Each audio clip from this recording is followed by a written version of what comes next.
Bonjour à tous, bienvenue dans notre matinale. Ce matin, je partagerai avec vous un passage qui me tient beaucoup à cœur.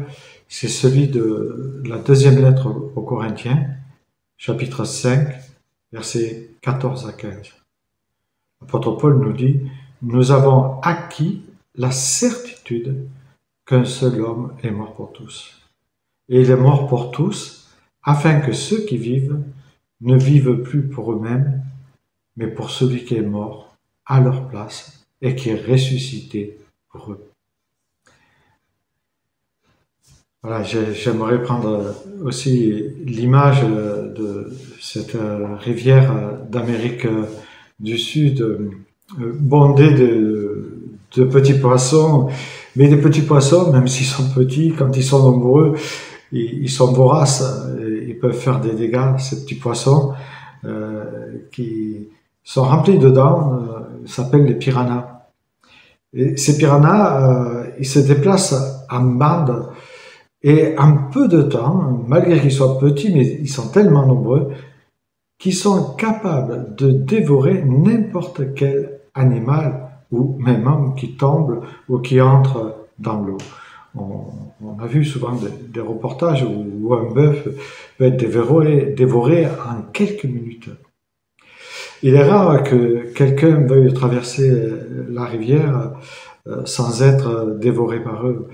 Et lorsque les fermiers, justement, de ces régions infectées de piranhas doivent traverser avec leurs troupeaux la rivière infestée de piranhas, ils ont cette stratégie qui peut nous sembler peut-être cruelle, mais cette stratégie pour eux est de pousser dans l'eau un mouton qui va être malheureusement sacrifié pour tout le reste du troupeau.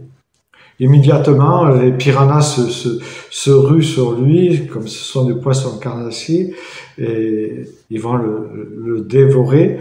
Ne pas penser au troupeau qui traverse, puisqu'ils ont une proie qui est là, facile à dévorer. Et pendant ce temps, bien sûr, les fermiers en profitent pour franchir la rivière en amont avec leur troupeau.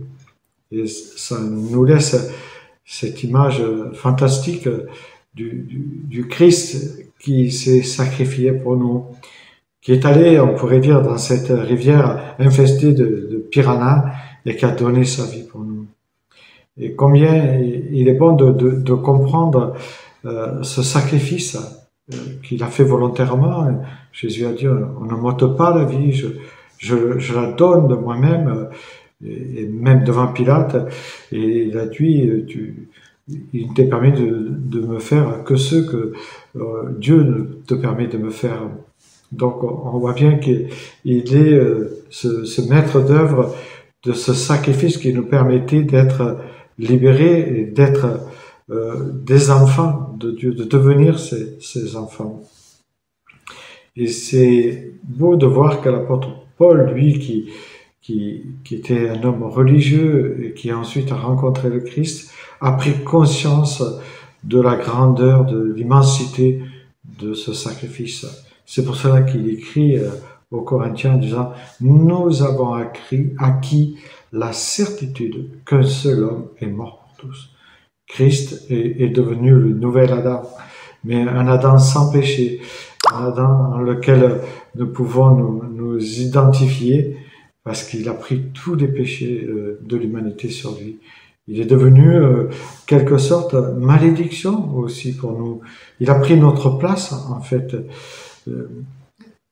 et il prend notre place encore si nous savons lui faire confiance. Pour ceux qui ne lui ont pas encore donné leur vie, ils font cette démarche vers le Christ, ils deviennent enfants de Dieu à partir du moment où ils lui donnent leur vie, c'est-à-dire qu'ils, par un acte de foi, ils l'acceptent comme Seigneur et Sauveur.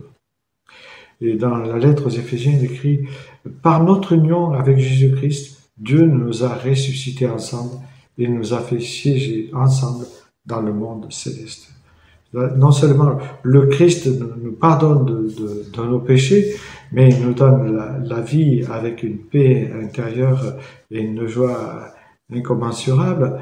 Mais non seulement de cela, il nous fait ensemble assis dans le monde des lieux célestes. Bien sûr, c'est une image, mais il nous dit en fait que nous avons déjà un pied dans l'éternité et un pied sur terre.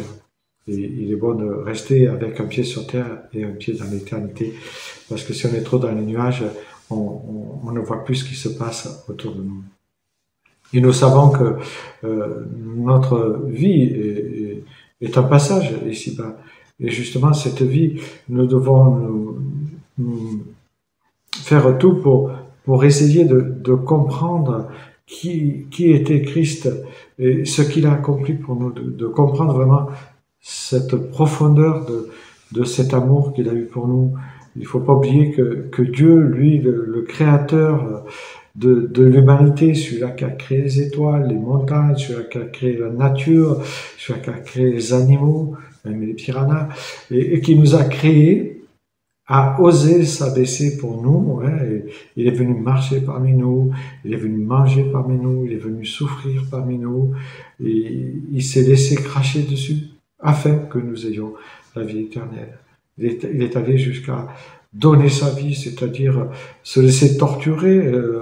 On connaît le supplice de la flagellation et la violence à laquelle il a été soumise par les Romains. Et puis la totale, on pourrait dire, c'est la croix, cette souffrance qu'il a eue sur la croix, cette souffrance qu'il a eue pour nous.